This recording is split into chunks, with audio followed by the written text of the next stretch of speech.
coming towards the end of a very unusual time in the world. In terms of what's happening here, I'd like to say I have 2 vaccinations in me now, which is quite nice. And it's been quite strange doing everything, literally everything like this, completely virtual. You know, I've not been to a in-person Drupal event, or to be honest, any event, for over a year. It's taken some getting used to, and I miss everyone. Even though I see you all organizing things and so on, it's kind of fun, it's different. We did some contribution days as part of Drupal Con North America, which was no doubt challenging. It's very different to doing that than it is in person, but it was interesting. And by my measure of success, which has always been, how many people do we get not to come to the contribution day, but how many people do we get to engage with contribution in the weeks and months after a contribution day? We've seen this extraordinary success. So I'm really pleased. I'm seeing project managers step up and start helping some of the strategic initiatives to run their weekly meetings, make sure that work is done and stuff like that. I know the Easy Out of the Box team, they've got a new project manager, Jessica. She's really organizing them, and it's fantastic to see. Yeah, she's just come out of running those events. I'm seeing lots of people getting more and more involved in automated updates. If you watch, because we spent lots of time talking about that on the initiative day on, what would that have been? That must have been Thursday, I think, at Drupal Con. They were astounded by the amount of people that are now engaging with that project. I've got another review video coming out with that team in the next couple of days, actually, so watch out for that. I'm sure we'll tweet about it from the Drupal account and Drupal Con account, no doubt. I'm sure Nicola's got that under control.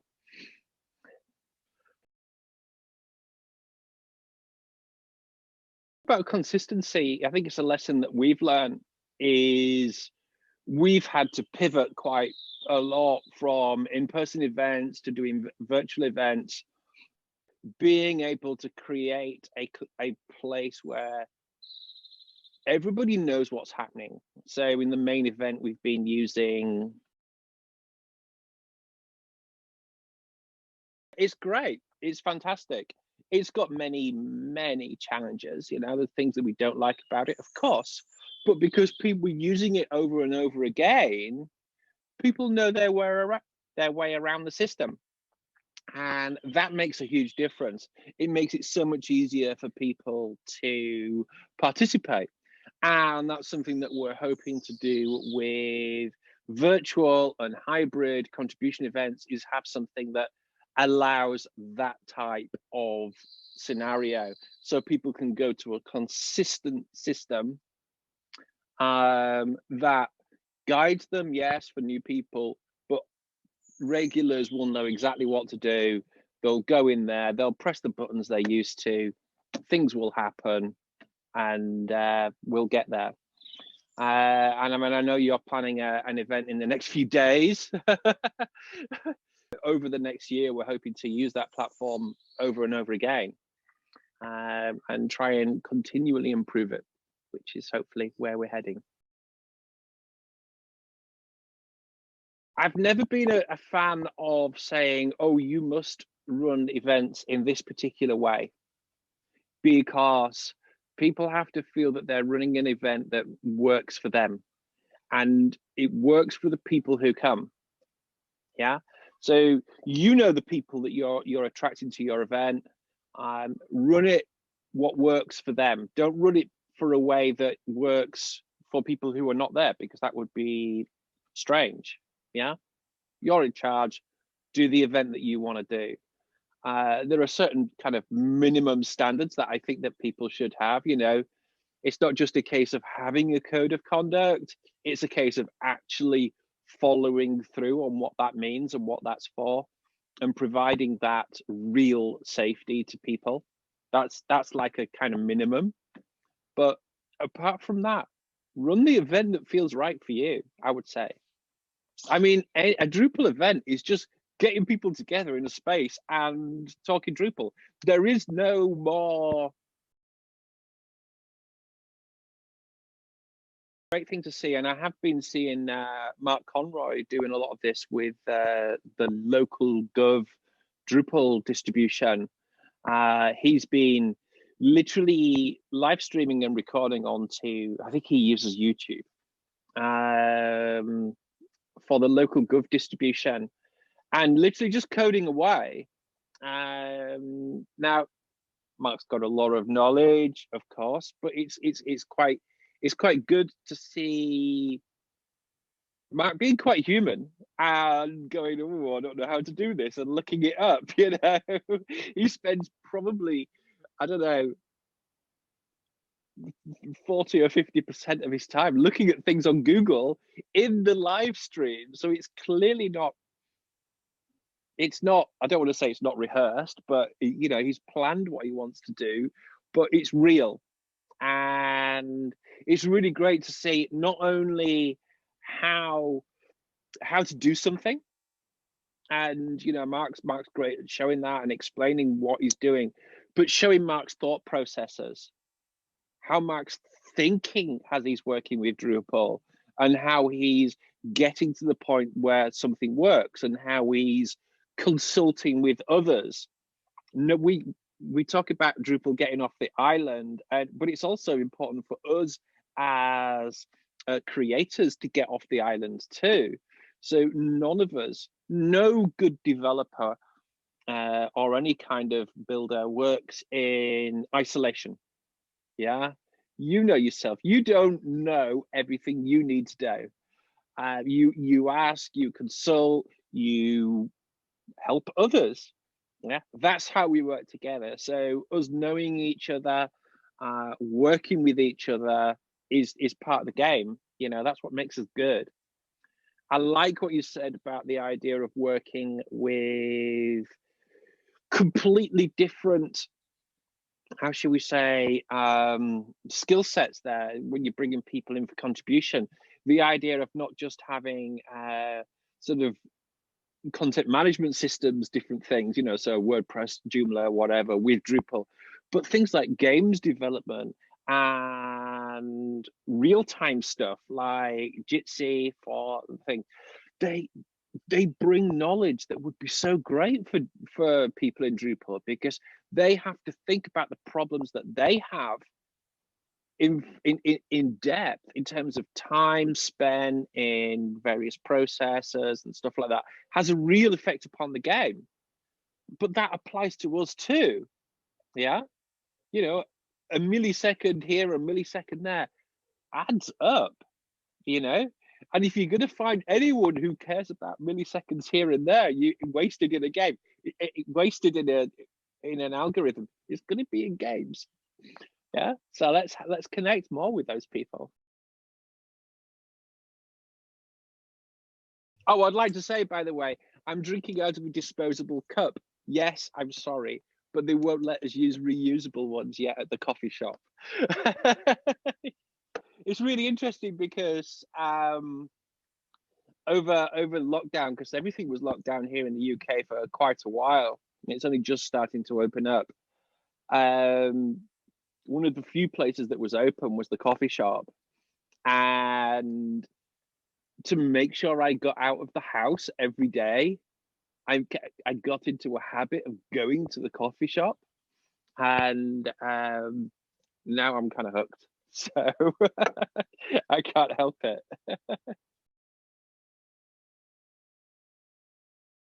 Has been difficult.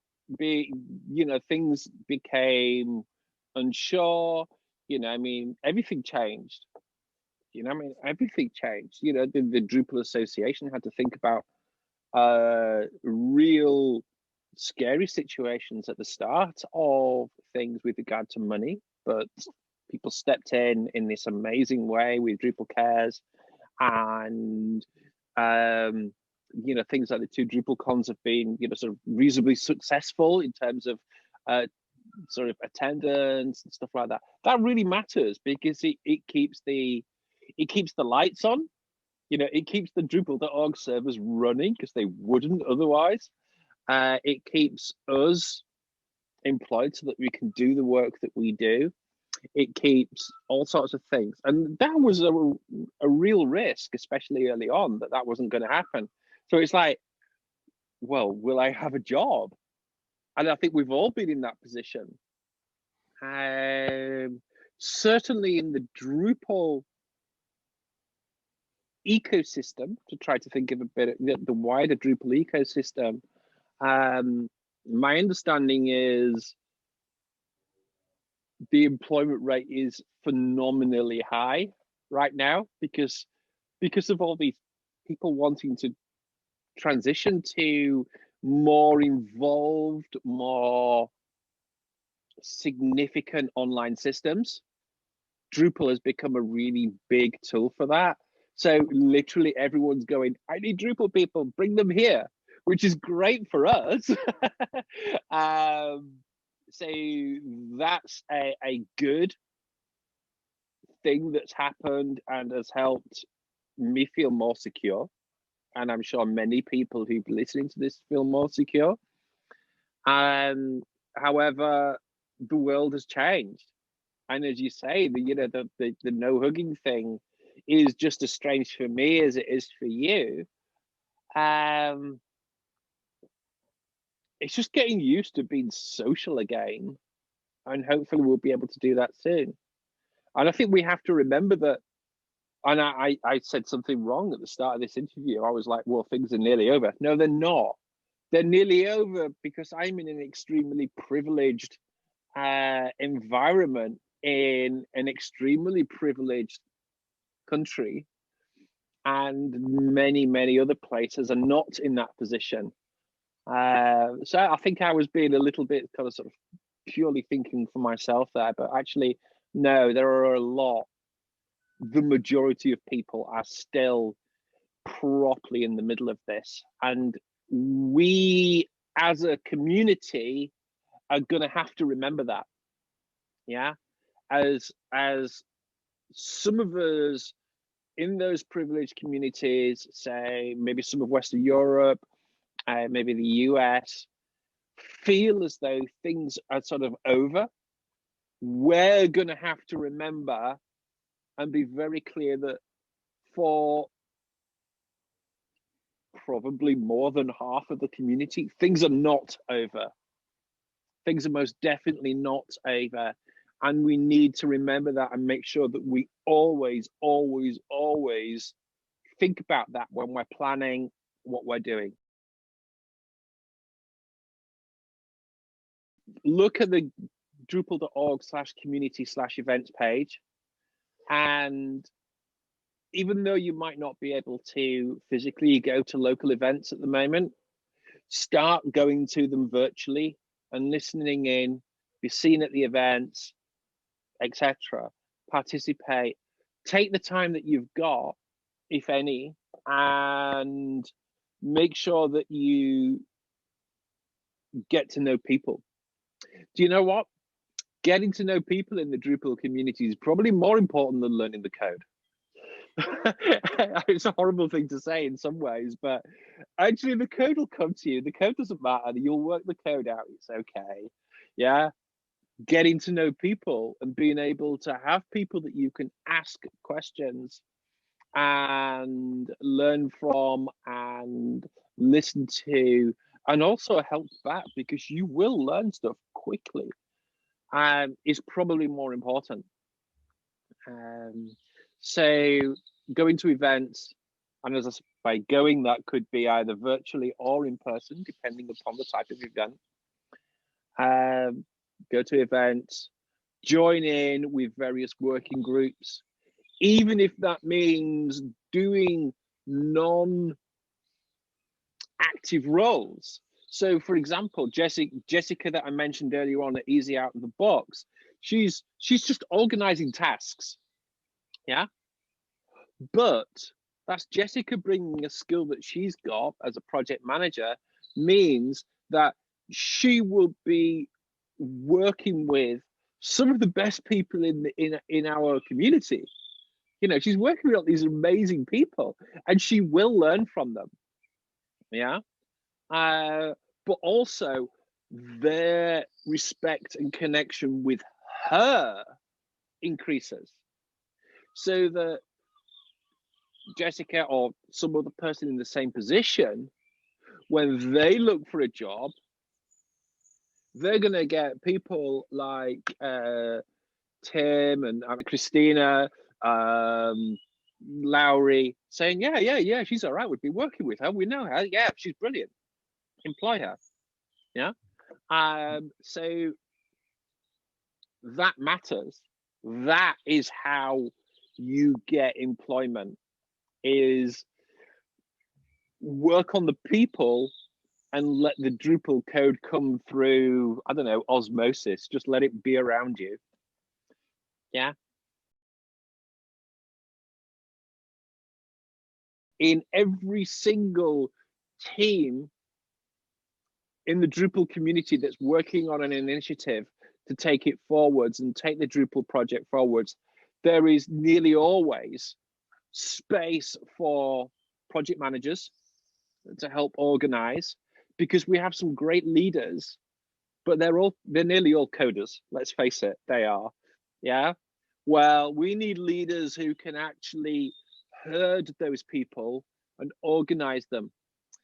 Then when we've got them organized, we need people who can talk to these people and say, well, what does this mean? Why is this so important? Why are we doing this thing? Yeah. So we need people who are great communicators and marketers to take the work that they're doing and help explain it to somebody who's thinking about Drupal, somebody who's coming along and saying, well, should I be using this? Is this something I should get into? And people get into Drupal in multiple levels. They're either making a big business decision, it's sort of like they're a CXO of some description and saying, yeah, we should get into this. This is a big deal. Or they're at the developer level and they're thinking, what should I do with my career? Well, we need to appeal to both of those people. Yeah, we need to appeal to the CXOs. Yeah, absolutely, of course. But the developers and so on, when they're coming out of college, you know, they're clutching their degree or whatever, and they're saying, well, what should I do? Well, how do we make sure that Drupal is something they're going, yeah, I can see a career in this. This is a big thing. This is going to go a long way. Yes, it's been around a long while, but it's massively stable and it's heading in a great direction. Yeah, I can see a long career involved in this that's going to give me all of the things I want to be able to do in my life. And I believe that, you believe that, but you know, we need to make sure that people can see that from the outside. So taking the initiatives we're doing and making those appealing in terms of materials. Yes, organizing and making sure these YouTube videos or Twitch or whatever happens, materials in terms of writing, all these things. We need people that can do that. And it's probably one of the biggest areas that we need people. We're about to do some major upgrades on Drupal.org. Yeah, we're going to need serious people to actually make sure the content is great. We need people who can take that and make sure that the user experience is great. I literally am looking for someone right now who can help do some advice on a user experience improvements to a thing called the contributor guide that we've just built. We've got the structure right, I think, But what we want to make sure is how we present it to people works and is easy. There's no point in me doing that because I know what it's supposed to do. Yeah, so it's in my head. I need somebody who doesn't have it in their head who can say, well, it needs to do this, it needs to do that. And so user experience people, I want you. But what that will do is that will help us to reassess things. It will also help us break things down and make it faster, which is always good. Drupal.org is massive. There are some things that are very old that we might need to retire, and we're looking at that right now. We have literally just rolled out the technical side of something new. So I mentioned there was a thing called the contributor guide, and the way that we've broken that down is by beginning to create a canonical list of all of the roles in the Drupal community. Yeah. And with each role, there will be a series of tasks that are usually associated with that role, and also a series of skills that role usually needs, and you might learn on the job as well. The reason that we're doing this is we want to get to a point where you will be able to have a place on Drupal.org where you can say, I have these skills. What roles can I do in the Drupal community to get involved? That's the idea. That's where I need a UX person. However, now we're starting to get those roles. If you go to your Drupal.org profile, yeah, your user account, you will find there is now a vertical tab that says contributor roles. And you can go there and you can search for the roles and add them to your profile. And so you can almost create like a little, what I would call a CV. I think in the US, they call it a resume. I have no idea what they call it in, in Spain. But, you know, a history of what you've been up to in the Drupal community, rather than just people being able to guess it. Yeah. You put dates and say, I've been acting as a mentor for the last 2 years, etc. Once we can get all those, yeah, it will make it just a much more structured way that we're saying to people, yeah, this person is doing all these things and it's marvelous. I'm really pleased about it, but we need to start communicating it. So that's the next job. But the technical side of it is uploaded onto Drupal.org now. They deployed it. I mean, they deployed it on Tuesday, actually.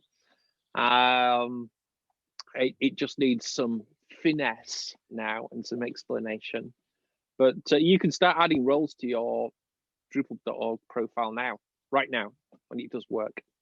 We're basically working towards that type of situation. So it will be able to show badges based upon any current jobs that you're doing, but also keep that history, because I have done lots of different jobs over the 14 years, 11 months that I've been in the Drupal.org community. It comes up soon as 15. And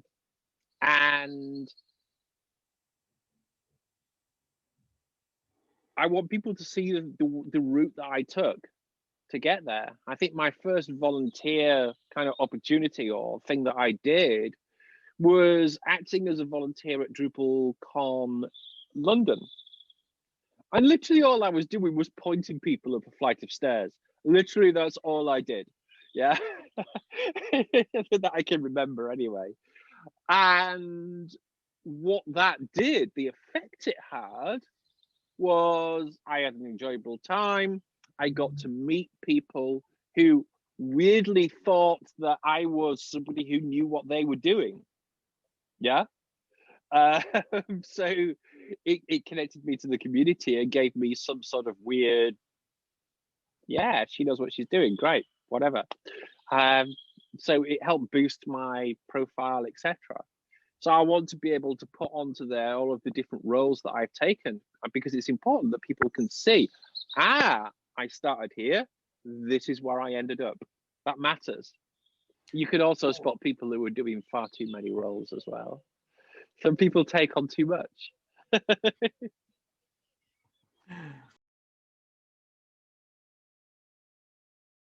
Well, I mean, Drupal 10, the future changes at every minor version. Yeah. Literally all a major version change means is getting rid of the old stuff. Yeah. And I think it's something that maybe we forget. 9.1, 9.2, 9.3, 9.4, that's where the new stuff happens. 10.1, new stuff. 10.2, new stuff. 10.3, new stuff. 10.0, it's just a clearing out. Yeah, it's a clearing out of old things that we've deprecated. And it's definitely still something to celebrate, because you can't continue to innovate if you don't get rid or do the tidying up. Yeah, if you don't tidy up as you go, you get bogged down. And actually, you could argue that's where we were with Drupal 7, which is why we had to make a major, goodness me, major change to 8. Yeah, it was getting rid of that stuff. Still, some old stuff kind of came across. 10 will let us get rid of some more of the old stuff, and it will let us keep moving forwards. It will let us do upgrades on things like third-party things we use, like CK Editor and Symfony. We can upgrade the major versions of those at the same time, of course, as well. But Drupal 10, Drupal 11, if we manage to get to the point where Drupal becomes more and more a central point for great, fantastic storage and serving of content to be used by whatever means necessary, that's fantastic. So we're really good. We're really good at presenting it as HTML. Yeah. We're pretty good at presenting that content with things like JSON API, so it can be used as the back end for something like a React front end. Yeah, we're pretty good at that, and we can get better, and we will get better. And we want to get to the point where it's the obvious choice. If you want to own both your front end and your back end, then Drupal's the way to make sure you can do that with an open source back end that's better than anything else. It was funny, actually. I went to a conference my last conference that I managed to go to before lockdown was the Open Source Community Africa's festival in Lagos in Nigeria, which was, seriously, it was the most amazing thing I've ever been to in my life.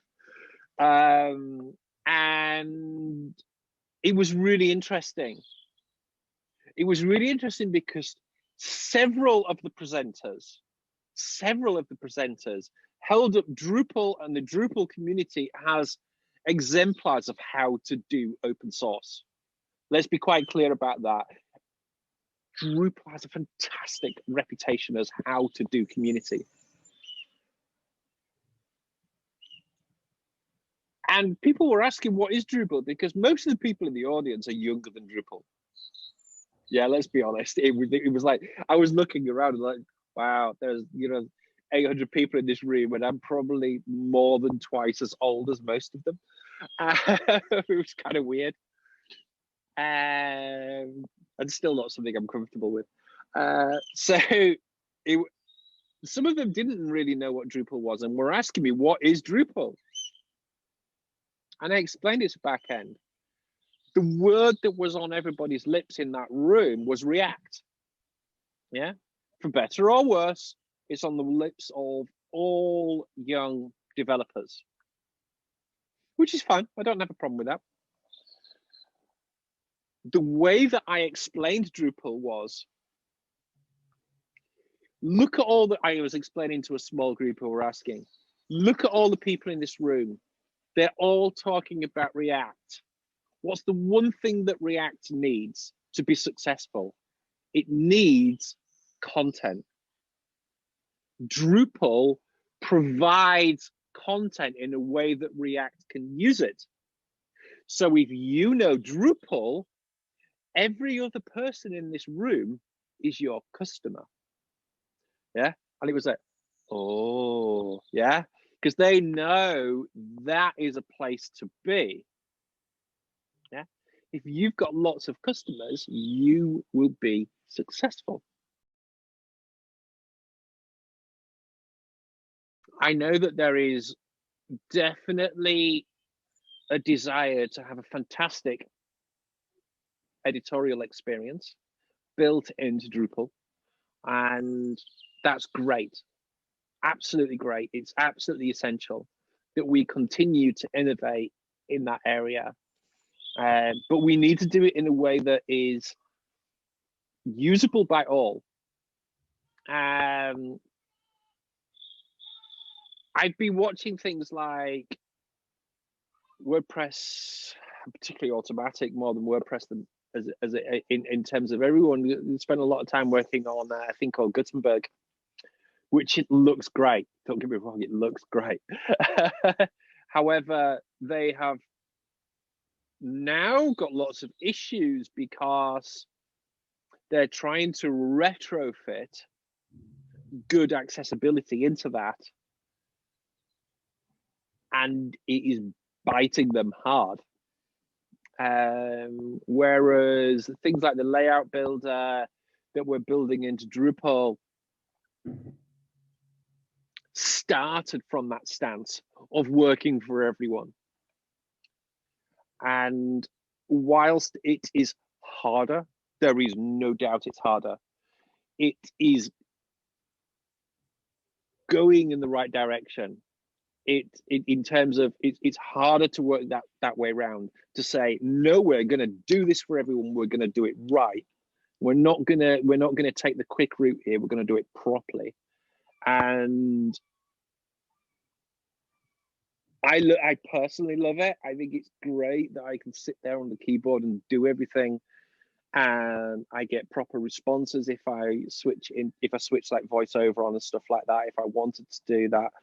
I don't need to, luckily. But the fact that we're doing it right in the long term will pay off for us. Yeah.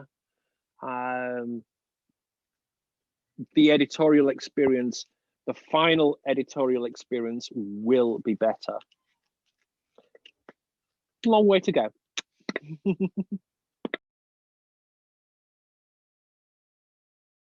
There's an important thing there. We have a team that can advise, but it is up to all of us. It's not a job that a team does, it's a job that all of us do, to build and think of everyone first. Yeah. So it's not something that Mike Gifford or Rainbrew or Marshall Web Dev think you need to do. It's not for them to do. It's for all of us to do, and for them to help advisors. Yeah. So I don't know. I just think it's important to put it that way. That's all. You definitely have something worth speaking up about. No matter who you are, you have something to contribute. Absolutely. You have knowledge you might not think you do, you do.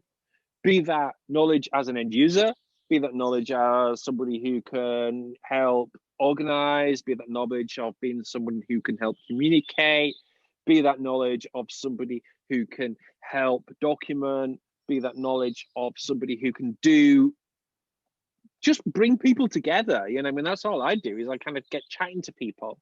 And that's a useful thing in itself. I can't do that for the entire Drupal community because there's too many people. It needs lots of people to do that. You know, talking, chatting, bringing people together, bringing them into rooms, either virtual or real rooms, and working together like you're doing is a valuable contribution. All of those things. So you don't hold back. I've been doing a talk recently over the last year or two about lessons that I've learned working in the Drupal community. And one of the first lessons I learned was there is a statement that is said about open source called "you don't need permission." And actually, it's not strictly true. You don't need permission to go ahead and do something. That bit's okay. However, there are situations where people want to hear that they have permission to go do something, some new initiative, and so on. Give people permission, encourage them. If you're in a position where you can do that because you've got a group of people together and someone says, should we do this? The answer is yes. What you're doing is almost certainly worthwhile. Go do it. I've found myself in positions where people have been like, should I go do this? And it's like, I'm giving them permission, which is weird because I've got no right to do so. But it's like, yes, go do it. You'll be fantastic. Yeah.